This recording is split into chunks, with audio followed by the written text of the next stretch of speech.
வீடு கிரகப்பிரவேசம், அடிமனை கூடுதல், வாசல் வைக்கிறது, அதுக்கப்புறம் கூரை போடுறது, இது 4 விஷயங்கள் வந்து அதில் ஒரு வீடு கட்டுறதில்ல. அந்த 4 விஷயங்கள் மெயின். இது எந்த காரியங்களிலும் ஆனி மாதம், புரட்டாசி மாதம், மார்கழி மாதம், பங்குனி மாதம், இந்த 4 மாதத்தில் செய்யக்கூடாது. இந்த கார்னர் மந்த்துன்னு சொல்லுவாங்க இதுக்கு பேர். இந்த 4 மாதத்தில் வீடு கிரகப்பிரவேசம் இந்த திங்ஸ் எதுவும் பண்ணக்கூடாது. சில பேர் ஆடியில் பண்ணலாம், ஆனால் நிறைய பேர் ஆடியில் வந்து லைட் பண்ணுறதில்ல. சரி, இப்போ வாஸ்து புருஷன் கிடைக்கல, அந்த நாள் கிடைக்கலன்னா சுப முகூர்த்த நாளில் பண்ணலாம். சுப முகூர்த்த நாளில் பண்ணுறதுனா எப்படின்னு சொன்னால், காலையில் 5 மணிக்கெல்லாம் போயிட்டு பூஜை பண்ணி 5 மணிக்கெல்லாம் முடிச்சிடணும். முடிச்சிட்டிங்கன்னா உங்களுக்கு கிளியராக கிடைக்கும். அந்த கல்லை எடுத்து முதல் கல் வந்து பூஜை பண்ணி இது பண்ணணும். ஒன்று இதை பண்ணிங்கன்னா உங்களுக்கு என்டையராக பக்காவாக கிளியர் ஆகிடும், எல்லாமே பக்காவாகிடும்.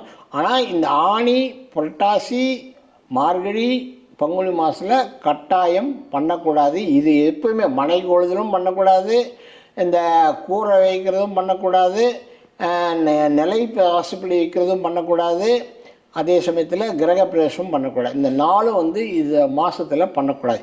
ஏன்னா வாஸ்து புருஷன் வந்து அந்த நாளில் இருக்க மாட்டான்னு சொல்லுவாங்க.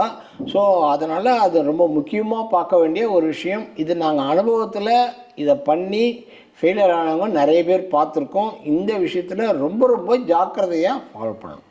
ஓகே, இப்போ வந்து மனம் வாங்கிட்டீங்க, எல்லாம் முடிஞ்சு போச்சு. மனக்கோலத்துக்கு பற்றி சொல்லியிருக்கேன். இந்த மலையில் ப்ராப்ளம் இருக்கா இல்லையான்னு உங்களுக்கு எப்படி தெரியும்? மலையில் இருக்கான்னு சொன்னால், கோமியம் இருக்கு இல்லையா, கோமியம் வாங்கி தெளிப்பாங்க சில பேர் வந்து கடல் பக்கத்தில் இருந்ததுன்னா கடலில் 2 கேன் தண்ணி வாங்கிட்டு வந்து லேண்டு ஃபுல்லாக ஊற்றி விட்ருவாங்க. அது ஒன்று. கோமியம் வைப்பாங்க. ரொம்ப பிரச்சனைகள் ஃப்யூச்சரில் ப்ராப்ளங்கள் வந்துன்னா கலசம் புதைக்கணும். கலசம் புதைக்கிறது வந்து வாசல் ஒன்று, 4 திசை ஒன்று, பிரம்மஸ்தானம் 5 திசையில் 5 + 6 வரும். மொத்தம் 6 கலசம் புதைச்சி, அதாவது ப்ராப்ளங்கள் வரலைனாலும் பண்ணலாம், வரலைனாலும் உங்களுக்கு வந்து என்னது இந்த இது தன ஆகர்ஷண இது வச்சு எந்திரம் வச்சு பூஜை பண்ணி அது உள்ளே வச்சு அது கூட வாசனை ஐட்டங்களை வச்சு கலசம் வச்சு தேங்காய் வச்சு அதை அப்படியே புதைச்சி கலசத்துக்கு உள்ளே இறக்கணும். வாசலில் 1 வைக்கணும், இதில் 1 வைக்கணும், 3 வைக்கணும். அதை பண்ணிக்கலாம். அது ஒன்று. 2வது, கூரை போடுறது வந்து மேல் நோக்கு நாளில் தான் கூரை போடணும். மேல் நோக்கு நாள்ன்றது நான் உங்களுக்கு பஞ்சாங்கத்திலே இருக்கேன், நான் வேணாலும் உங்களுக்கு சொல்கிறேன், அதை பற்றி ப்ராப்ளம் இல்லை. மேல் நோக்கு நாளில் தான் அதை பண்ணணும். ஒன்று. அடுத்தது வந்து 2 ஆச்சா. 3வது வந்து நிலைவாசப்படி. நிலைவாசப்படி மேல் நோக்கு நாளில் தான் வைக்கணும். நிலைவாசப்படி வந்து நிறைய பேருக்கு வந்து சரியாக அமையாது. ஸோ அதனால் என்ன பண்ணணும், பிரம்ம முகூர்த்தத்தில் காலையில் 5 மணிக்கு பண்ணுறது ரொம்ப ரொம்ப விசேஷம். அது வந்து 3 சுமங்கலிகள் 3, 5, 7 சுமங்கலிகள் வந்து அந்த சுமங்கலிகள் வந்து மஞ்சள் தண்ணி குங்குமம்லாம் வச்சு பூஜை பண்ணி அதை வைக்கணும். எந்த காரணத்தை கொண்டும் மேல் வாசப்படி வந்து ஒரு பக்கம் சாய்வாவோ சாஞ்சியோ இருக்கக்கூடாது. அது ரொம்ப ரொம்ப முக்கியமான விஷயம். இவங்க வந்து கொளுத்துக்காரங்க எதை வேணால் பண்ணிட்டு போயின்னே இருப்பாங்க. அதை வந்து நீங்கள் வந்து உட்காந்து பார்க்கணும். அது கொஞ்சம் அதாவது நீங்கள் எப்படின்னா, நீங்கள் கதவை மாட்டினீங்கன்னா அந்த கதவு ஒரு பக்கத்தில் கீழே இறங்கியிருக்கும், ஒரு பக்கத்தில் மேலே ஏறி இருக்கும். ஸோ வந்து அதை வச்சு நீங்கள் கண்டுபிடிச்சிடலாம். அது பண்ணக்கூடாது. அது பண்ணிங்கன்னா உங்களுக்கு லைஃப் லாங்காக வீட்டு தலைவனுக்கு பிரச்சனைகள் ப்ராப்ளங்கள் அதிகம் வரும். வீட்டில் இருக்கிற ஜென்ஸுக்கு ஹெல்த் ப்ராப்ளங்கள் நிறைய வரும். பணம் வருமானம் எல்லாம் வந்து கரைஞ்சி போயிடும், ரொம்ப மோசமாயிடும். ஸோ அதுக்கு வந்து பரிகாரங்கள் இருக்குது. நான் பரிகாரங்கள் சொல்லும்போது நான் அதை கிளியராக சொல்கிறேன். ஆனால் அது ரொம்ப ரொம்ப முக்கியமானது. 1 டிகிரி கூட சாஞ்சி இருக்கக்கூடாது. அது வந்து முக்கியமாக வந்து கொளுத்துக்காரனை நீங்கள் பக்கத்தில் ஃபாலோ பண்ணி பண்ணணும். அதை கரெக்டாக செக் பண்ணி பண்ணணும். அது வந்து ரொம்ப ரொம்ப முக்கியமானது வாசப்படி. மற்ற விஷயங்களும் வாசப்படியெல்லாம் ஒன்றும் இல்லை. வாசப்படிக்கு வந்து தேக்கு மரம் வைப்பாங்க, வேங்கை மரம் வைப்பாங்க. தேக்கு மரமும் வைக்கலாம், வேங்கை மரமும் வைக்கலாம், மாமரம் கூட வைக்கிறாங்க சில பேர். ஓகே, அதனால் ப்ராப்ளங்கள் இல்லை. பட் வந்து காட்டு மரங்கள் வைக்கக்கூடாது. சில பேர் வந்து செகண்ட் ஹேண்டு வந்து வாசப்படி வாங்கி வந்துடுவாங்க, வாங்கி வந்து பெயிண்ட் அடிச்சு வைப்பாங்க. அதெல்லாம் வைக்கக்கூடாது. வாசப்படிக்கு மட்டும் அது வைக்கவே கூடாது. அது ரொம்ப முக்கியமாக பார்க்க வேண்டிய ஒரு விஷயம். இதுக்கு அடுத்து வாசப்படி வச்சாச்சு, மேலே கூரை போட்டாச்சு இல்லையா. அதுக்கப்புறம் வந்து உங்களுக்கு கிரகப்பிரவேசம். கிரகப்பிரவேசம் வந்து ரொம்ப ரொம்ப முக்கியமானது. மாடு உள்ளே வரலன்னு சொல்லுவாங்க. மாடு உள்ளே வரலன்னா மாட்டை நிற்க வச்சு கோமியம் பிடிச்சி அந்த கோமியத்தை வந்து வீடு ஃபுல்லாக தெளிக்கலாம்.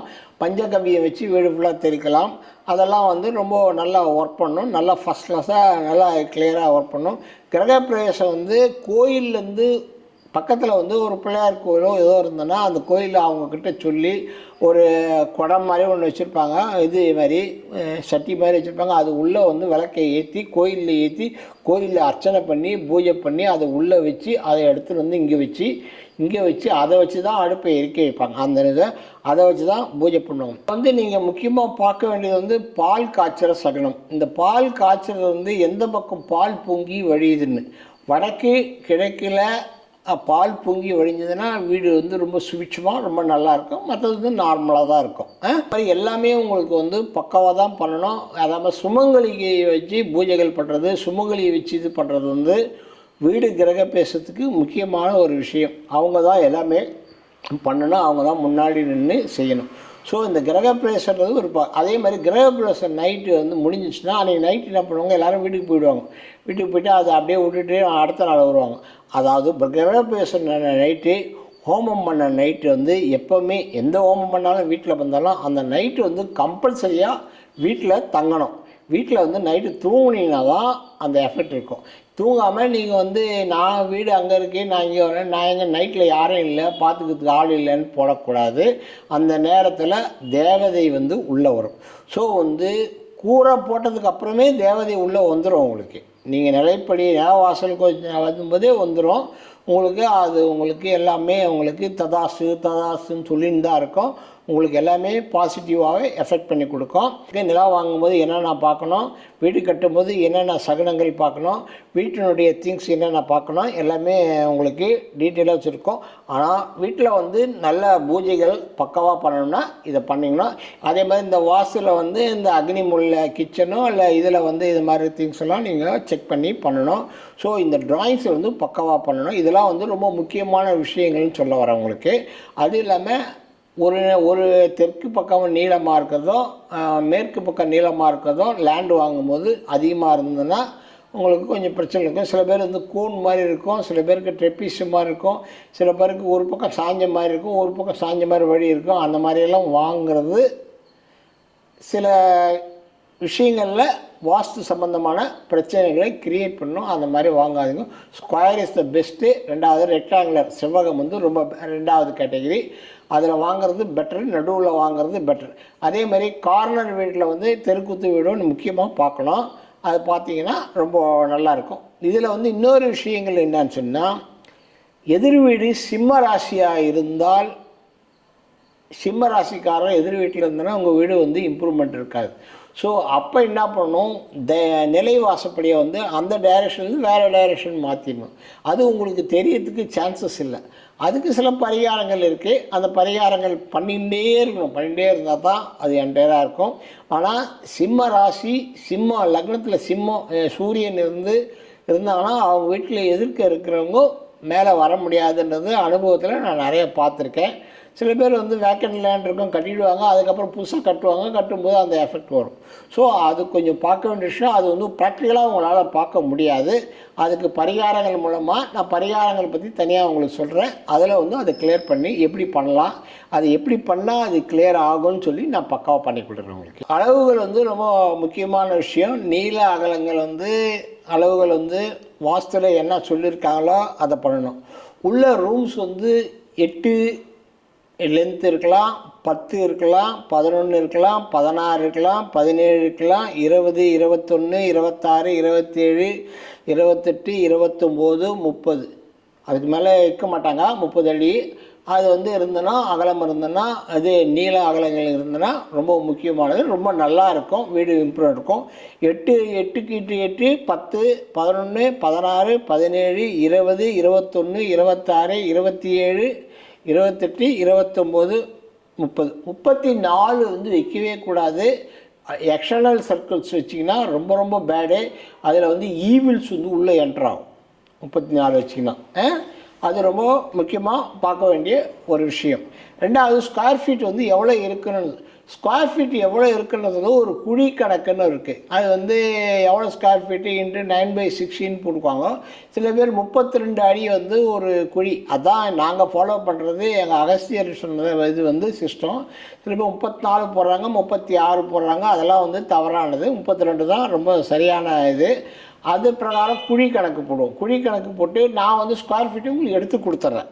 அதை எப்படி எடுத்து கொடுத்துட்றேன்னா 380, 450, 380, 450, 500, 550, 600, 650, 700, 750, 800, 850, 900, 980, 1000.